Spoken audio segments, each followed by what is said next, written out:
여러분, 나라의 국력이라고 하는 것은요, 나라 안에 있을 때보다도 밖에 나가면 확인이 됩니다. 우리의 여권 가지고 못 갈 나라가 이제 거의 없어졌다라고 하는 건 그만큼 대한민국의 국력이 신장된 것을 보여주죠.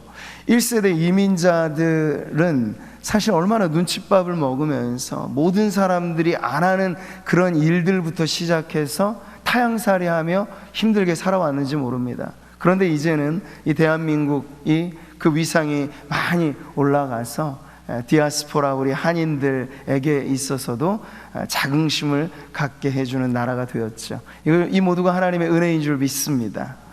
자, 그런데 우리는 그리스도인 되었다라고 하는 것의 의미를 이렇게 보는 거죠. 이중 시민권을 갖고 있는 겁니다. 대한민국 국민이기도 하지만 우리는 또 하나 하나님 나라의 백성이라는 사실이에요. 이것이 우리에게 가져다주는 자긍심이 더 커야 할 줄 믿습니다. 하나님의 나라로 말하자면 역사상 가장 오래된 나라, 그리고 가장 드넓은 나라입니다. 아프리카 저 오지에도 예수 믿는 사람, 예수 믿는 교회가 있으면 우리는 언어가 다르고 문화가 달라도 예수라고 하는 그 하나로 인하여 소통이 가능한, 그게 바로 하나님 나라의 놀라운 모습인데요, 우리는 그 나라의 백성된 교회로서 지금도 이렇게 함께 모여 예배하고 있습니다. 자, 우리가 사도행전을 살펴보면서 오늘의 말씀을 통해서도 교회가 과연 하나님 나라에 있어 어떠한 그러한 섬김으로 우리에게 맡겨주신 사명을 감당해야 하겠는가 하는 것을 살펴볼 텐데요, 오늘은 특별히 사도행전에 기록된 그리스도의 승천에 관한 기록을 중심으로 이 교회와 하나님의 나라의 관계를 살펴보겠습니다. 여러분, 예수께서 우리의 구원을 위하여 이루신 그 모든 일들을 우리가 그리스도의 구속사역이라고 말을 합니다. 물론 절정의 자리에는요 십자가와 부활이 있죠. 그런데 예수님에 관한 모든 것이 사실 우리의 구원과 무관하진 않아요. 예수님께서 이 땅에 오신 성육신의 사건으로부터도 사실 우리는 그 하나님의 구속의 놀라운 신비를 보는 것이죠. 그래서 30년의 무명의 세월, 사람들은 출세니 뭐니 하며 그 이름을 세상에 알리기에 힘쓰는 그 시절에 예수님은 자그마치 30년 동안이나 몫으로서 무명의 세월을 보내시면서 인간의 본성을 거스리는 겸손과 섬김으로 받들어 살아가는 삶을 보여주셨습니다. 이건 역시도 우리가 잃어버린 그러한 인간성의 회복의 아름다운 모습을 보여주는 본보기라고 할 수 있죠. 그리고 때가 되어 공생애가 시작되고 십자가에 죽으시기까지, 그리고 부활하시기까지. 자, 그런데 그리스도의 이 구속의 사역의 이 지상에서의 마지막 마침표가 있다면 그게 뭘까요? 우리는 흔히 부활을 생각합니다만 지상 사역의 마지막 마침표는 바로 그리스도의 승천으로 끝맺음한다는 걸 알 수 있습니다. 그래서 부활과 승천은 짝을 이루는 것인데요, 예수님께서 십자가 죽음으로까지 낮아지심 이후에 그리스도가 다시금 만왕의 왕으로 존귀케 되어지는 사건이 바로 부활과 승천에 담겨져 있는 것이죠. 우리가 매 예배 때마다 무엇을 고백합니까? 사도신경으로 신앙 고백할 때 이 승천에 관한 고백을 하잖아요. 하늘에 오르사 하나님 우편에 앉아 계셨다가, 이 전능하신 하나님 보좌 우편에 앉으신 승천하신 그리스도에 대한 신앙을 우리가 고백하는 것이죠. 근데 바울은 이 그리스도의 승천이 가지고 있는 의미를 이렇게 말해줍니다. 같이 한번 읽어보죠. 그러므로 이르기를 그가 위로 올라가실 때 사로잡혔던 자들을 사로잡으시고 사람들에게 선물을 주셨다 하였도다. 이게 바로 승천의 의미예요. 그리고 우리가 예수님께서 승천하시면서 남겨두신 약속은 곧 우리에게 주신, 이 땅의 제자들 곧 교회에게 주신 축복의 선물인데, 그 축복의 선물의 가장 좋은 것이 뭘까요? 바로 성령의 약속, 성령의 충만인 줄 믿습니다.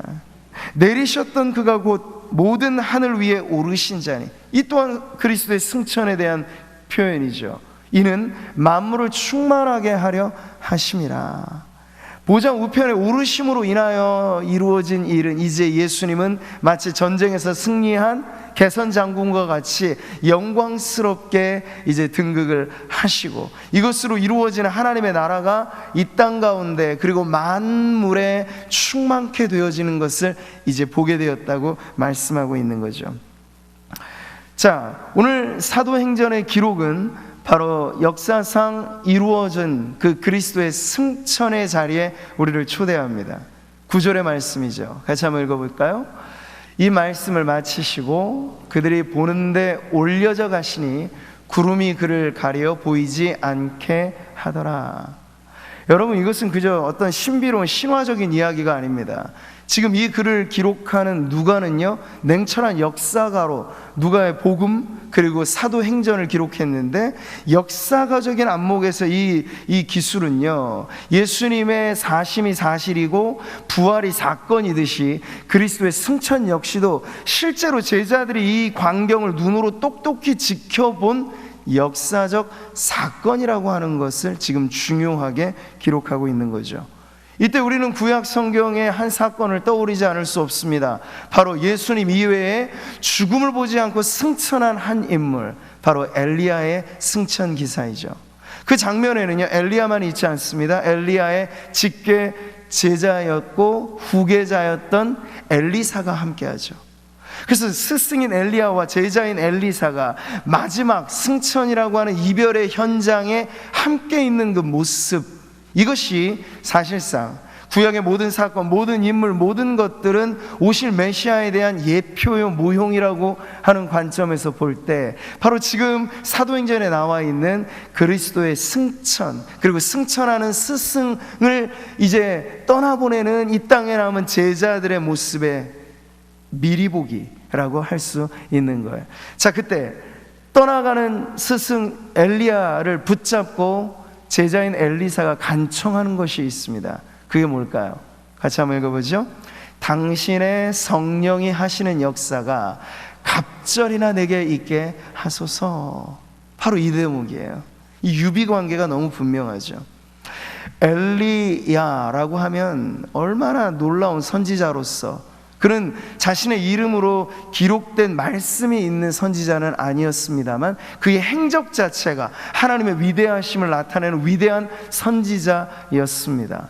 근데 그 엘리야가 떠나가고 이제 이 땅에 남겨진 제자, 그 당시에 선지 학교가 있었던 것을 보면 제자들은 많았습니다. 그런데 엘리사가 유독 이 떠나가는 스승을 붙들고 간구하였던 것은 선지자로서의 직함만 가지고 사역을 할 수 없다는 걸 그는 누구보다 잘 알았어요. 엘리야의 행적이 보여주는 것, 그것은 엘리야와 함께 하셨던 성령의 역사라는 걸 알았기 때문에 엘리사는 조바심, 간절한 마음을 가지고 이제 스승은 떠나가는데 그 사명을 이제 내가 이어 맡아 감당해야 할 것인데 내게도 성령의 은혜가 있기를 원합니다 라고 구하는 거예요.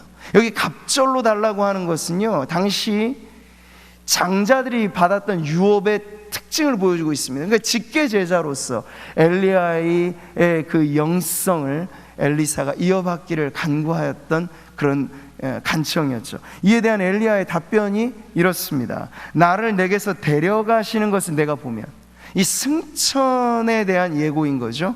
그 마지막 자리까지 네가 있어야 된다는 걸 보여주는 거예요.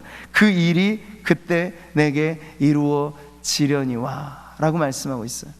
우리가 알고 있는 것처럼 엘리야의 승천 기사는요, 떠나가는 엘리야만 보여주는 것이 아니라 이 땅에 남아있는 제자 엘리사에게 이제 그가 원했듯이 갑절의 은혜가 임하는 현장을 보여주는 자리이기도 합니다. 자, 여러분, 그 모습을 우리가 연상한 걸 그대로 가지고 오늘 사도행전의 그리스도의 승천과 이 자리에 이 땅에 남아있는 제자들, 이 땅의 교회들의 관계가 어떻게 사역적인 후계 구도로 이어지는가를 보게 되면 우리는 거기에 성령이라고 하는 매우 중요한 약속이 그리스도의 승천 이후 교회에게 주어진 것을 다시 한번 그 연관성으로 보게 되는 겁니다. 그래서 지금 누가의 기수는요, 마지막 배웅하듯이 거룩한 하늘 보좌에 오르시는 그리스도의 승천의 마지막 자리까지도 지금 제자들이 있었다라고 하는 걸 보여주고, 그 제자들이 있어야만 하는 이유가 바로 구약의 이 말씀으로 우리가 비추어 봤을 때 성령의 갑절의 은혜가 바로 제자들에게 예고되어지는 것을 지금 보여주는 거예요. 그렇기 때문에 예수님께서 요한복음의 기준에서 이 성령의 약속을 하실 때 이런 말씀을 주신 것을 우리가 떠올려 봅니다. 같이 한번 읽어보죠. 내가 진실로 진실로 너희에게 이르노니 나를 믿는 자는 내가 하는 일을 그도 할 것이요 또한 그보다 큰 일도 하리니 이는 내가 아버지께로 감이라. 아버지께로 감이라 승천에 대한 예고인데 그 승천하신 이후에 남겨진 제자들에게는 마치 엘리사에게 갑절의 은혜로서 성령의 역사가 있었던 것처럼 이 땅에 남은 제자요 교회 위에도 성령이 임하실 때 예수님이 하셨던 일을 할 뿐만 아니라 그보다 큰 일도 하리라는 말씀까지 하신 것, 이 얼마나 위대한 약속인지 모릅니다. 실제로 예수님께서는요 위대한 우리의 구원자이셨지만 그분의 삶의 이 지상사역의 반경이라고 하면 유대 땅을 벗어나신 적이 없으세요. 근데 여러분 이제 제자들로 말하자면 유대 땅이 뭐예요? 사마리아와 땅끝까지 활보하면서 하나님의 나라를 이 땅 가운데 전파하는 그 일이 바로 제자들이 감당할 일이라 하면 예수님의 이 말씀이 틀리지 않는 거죠. 나보다 큰 일을 너희가 하리라. 제자들에게 엄청난 일을 맡겨 두신 거죠. 자, 그렇기 때문에 우리가 다시 한번 주목해 보는 건 사도행전적인 교회에 우리가 소망을 두고 이 땅의 교회요 성도로서 저와 여러분 안에도 성령에 대한 갈망은 그저 개개인의 신앙 체험 정도의 문제가 아니라 교회가 교회되게 하고 성도가 성도로서 우리의 인생 전체를 두고 하나님 앞에 어떻게 쓰임받는 삶이 되겠는가, 그 문제의 관건이 바로 이 구절에 있는 거예요. 1장 8절 한 번 더 같이 읽어보죠. 오직 성령이 너희에게 임하시면 너희가 권능을 받고 예루살렘과 온 유대와 사마리아와 땅끝까지 이르러 내 증인이 되리라 하시니라.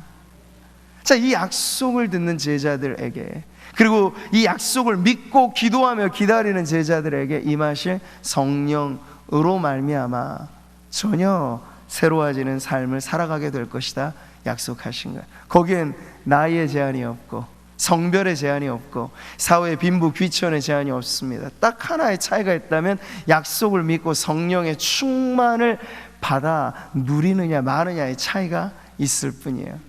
오늘 어버이 주일로 우리가 연세 많으신 어르신들을 이렇게 축복하였습니다만 연세가 많다는 것이 그저 뒷걸음치고 우리가 소위 말하되 뒷방의 어른으로만 계시라는 이야기가 아니고 생명 주시는 날까지 내게 기력이 있고 내 모든 것에 내가 기도함으로 섬기고 그리고 자녀들을 위하여 축복하는 그 섬김의 일들을 감당할 수 있는 마지막 순간까지는 성령의 능력 안에서 여기 계신 우리 어르신들도 제외됨 없이 하나님의 나라를 섬기는 일꾼이 되시기를 축복합니다. 비결이 있어요. 그건 건강의 문제도 아니고 나이의 문제도 아니고 내가 과연 말씀하신 그대로 성령의 충만함 가운데 머물며 살아갈 것인가 그렇지 않은가, 가장 중요한 기준은 바로 그것입니다.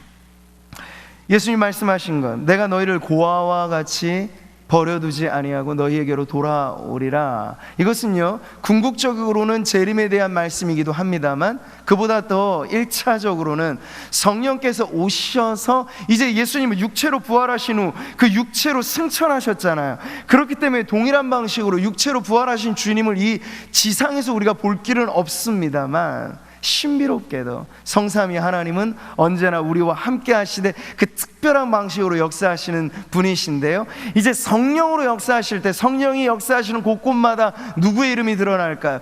그리스도의 이름이 드러나는 거예요. 성령의 또 다른 별명은 그리스도의 영으로 불리지시기까지 하니까요. 자, 마가복음의 마지막 장 이것을 보여줍니다.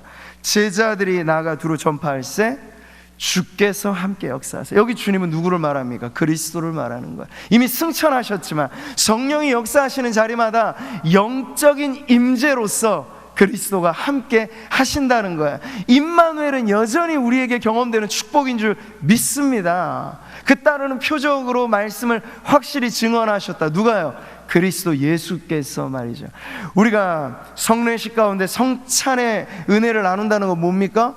주님의 몸과 살과 피를 나누는 거잖아요. 그럴 때 우리는 무엇을 경험합니까? 그리스도의 영적인 임재를 경험하는 거예요. 성찬뿐만 아니죠. 이렇게 우리가 함께 현장에서 예배를 드릴 때 우리만 모여 있는 것이 아니고 영적으로 주님이 우리와 함께 하시는 줄 믿습니다.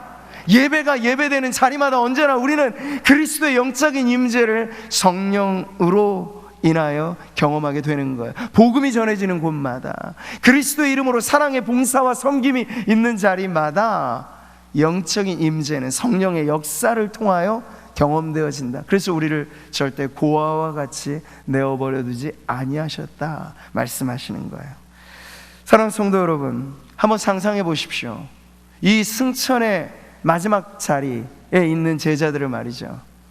그들이 아마 눈으로 보고도 믿겨지지 않을 일이었을 거예요. 무리를 걸어오셨을 때 제자들이 유령인가에 두려워했던 것처럼 이 경이로운 사건, 자연 법칙을 뛰어넘는 기적, 이 승천의 자리, 예수님께서 떠오르시면서 점점 그들의 시야에서 멀어지고 결국에는 여러분 이걸 대기권 밖에 어느 우주의 공간으로 생각하는 것이 아니라 그렇게 가시면서 결국엔 이 3차원의 공간의 이 영역이 아니라 하나님이 계신 거룩한 하늘의 보좌로 올라가시는 것을 이렇게 가시적으로 드러내 주신 것이죠.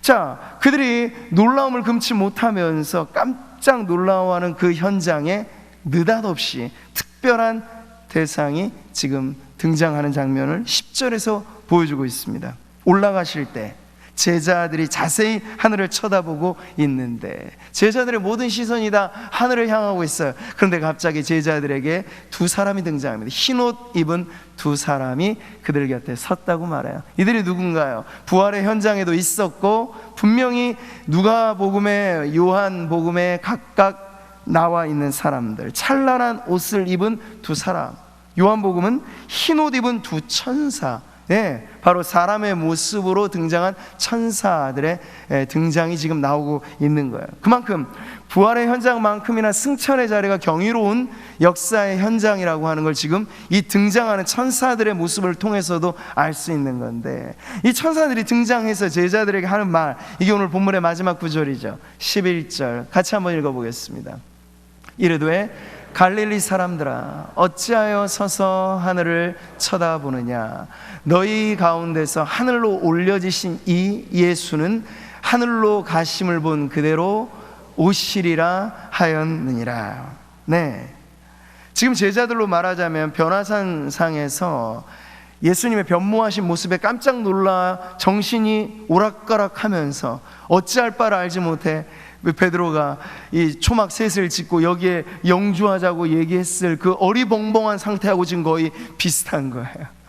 근데 예수님께서는 아니, 우리가 머물러야 할 자리는 이 환상적인 변화산이 아니고 괴로운 세상에 할 일 많아서 우리가 내려가야 된다 말씀을 하셨듯이 지금 승천의 현장에서의 그 경이로움, 압도적인 현장에서도 제자들은 어찌할 바를 알지 못하고 있는 거예요. 비슷하게. 그럴 때 이들의 정신을 다시 잡아주는 역할을 누가 합니까? 천사들로부터 전해진 이 메시지, 이 11절의 말씀이 그것을 하는 거예요. 자세히 우리가 이 말씀을 들어보면 조금은 퉁명스럽고 부드럽지만 꾸짖는 듯한 메시지인 것을 알 수 있어요. 부를 때부터도 갈릴리 사람들라고 부르잖아요. 예수님의 지상 명령이 하달됐고 성령의 약속까지 이미 주어졌지만 마지막 자리에서 여러분 제자들의 관심은 뭐였죠? 이스라엘 나라의 회복에만 관심이 있는 거예요. 자기 혈육, 자기 동족, 자기 나라. 그런데 웬걸요? 예수님이 제자들에게 기대하신 바는 이스라엘의 회복 정도가 아니고 하나님의 나라를 몽땅 이들에게 위임하시면서 너희들이 땅끝까지 가야 할 사명자라고 말씀을 해주신 거예요. 이 세상 가장 오래되고 가장 큰 그 나라를 위하여 내가 너희를 이 지상에 남겨두었다고 말씀을 하시는 건데, 제자들은 아직도 그 편협한 세계관, 편협한 인생관을 벗어나지 못한 상태였어요. 그러니 갈릴리 사람들아, 이 천사들로부터 들리는 소리는 바로 그거죠. 아직도 그 지역적인 사고방식에서 벗어나지 못한 이 제자들에게 경종을 울리는 거예요. 어찌하여, 무엇 때문에 그렇게 하늘만 쳐다보고 있느냐? 하늘만 계속 바라보고 있는 제자들 뜨끔하게 만든 거죠. 다시 정신을 차리면서 땅으로 시선을 향하게 만드는 메시지인 거예요. 여러분, 예수님이 남겨두신 사명이 무슨 사명이라고요? 지상 사명이에요. 여러분, 대위임이라고 맡겨주신 그 일은요, 이 땅에서 펼쳐지게 될 놀라운 명령이죠. 성령의 약속을 기대하는 이유 역시도 마찬가지예요. 땅끝까지, 세상 끝날까지 모든 민족에게, 그 범위로 말하자면 엄청난 스케일의 하나님의 나라를 위하여 지금 제자들에게 이 명령을 주셨건만 지금 제자들이 하늘만 멍하니 쳐다보고 있는 거예요. 그러지 말라는 거죠. 여러분, 우리는 예수님의 재림을 학수고대합니다만 교회가 예수님의 재림을 기다리는 방식은 어디 저기 산으로 기도원 차려놓고 거기 머무르자, 그게 아니고 이 땅의 마지막 사명이 완수되어지는 그때 주님 오실 줄 믿고, 우리의 관심은, 마음은 하늘을 향하지만 우리의 발은 여전히 이 땅을 딛고 내가 살아가는 날 동안에, 내 당대에, 그리고 우리 교회가 이 역사에 있는 동안에 주님 위임하신 이 명령대로 지상 사명 감당하리라. 그런 열정이 교회가 가져야 할 주님 재림에 대한 열망이어야 할 줄 믿습니다. 자, 오늘 이 승천은요, 이 예수님의 기준에서 보면 천상의 사역의 새로운 시작이고 보좌 우편에 우리의 중보자로서의 사역 말이죠. 그리고 재림으로 말하자면 재림을 남겨둔 시점에 예수님의 승천은 그에 대한 준비라고 할 수 있겠습니다. 그 사이에 무엇이 있습니까? 교회가 있습니다. 그 사이에 제자요 성도인 저희들의 삶이 있습니다. 우리는 승천과 재림 사이에서 이 지상에서의 모든 사역을 마치시고 우리들에게 위임하신 그 명령을 받고, 저와 여러분 역시도 땅끝까지, 세상 끝날까지 모든 민족에게 전해져야 할 하나님 나라의 복음을 위하여 지금 이 시대에, 이 자리에 우리의 삶이 있는 줄 믿으시기 바랍니다. 그래서 여러분, 교회는 탈속적이어야 돼도 안 되고 세속적이어야 해도 안 됩니다. 하나님 나라는 이와 같이 아주 긴장감 있는 나라인 것이에요. 그래서 우리는 세상 속에 발을 딛지만 세상과 같지 않고 세상을 변화시켜 나아가는 이 세상의 희망의 등대요, 거룩한 불빛이요, 그리고 이 세상, 맛을 잃어버린 이 세상에 소금의 맛을 내는, 살맛 나는 세상을 만드는 그러한 사명의 공동체가 되어야 할 줄 믿습니다. 그러려면 여러분, 우리 안에 먼저 무엇이 경험되어져야 될까요? 우리 안에 무엇이 확인되어져야 될까요? 바로 하나님의 나라입니다. 교회와 하나님의 나라의 관계가 그거예요. 하나님의 나라는 너희 안에 있느니라. 어떤 제도적인 걸로 말씀하지 않아요. 어떤 건물로 말하고 있지 않아요. 하나님의 나라는 교회 공동체, 우리가 모인 이 자리, 예배하는 이 시간, 성도들이 두세 사람이라도 주의 이름으로 모인 그곳에 성도들의 삶의 자리에 함께하는 것이 하나님의 나라인 줄 믿습니다. 넉넉히 하늘만 보는 제자들에게 하늘 쳐다보지 말고 이 땅에 맡겨주신 사명에 충실하라고 주신 이 말씀은 그 제자들에게만이 아니라 오고 오는 모든 교회, 오늘 우리들에게까지 울리는 경종의 메시지인 줄 믿습니다. 교회가 교회된다는 걸 다시 한번 우리는 이 흔들리는 정체성의 위기의 시대에 교회와 성도의 정체성을 다시 한번 굳건히 새기기를 바랍니다. 우리가 살아도 누구를 위해? 주를 위해 살고, 죽어도 누구를 위해?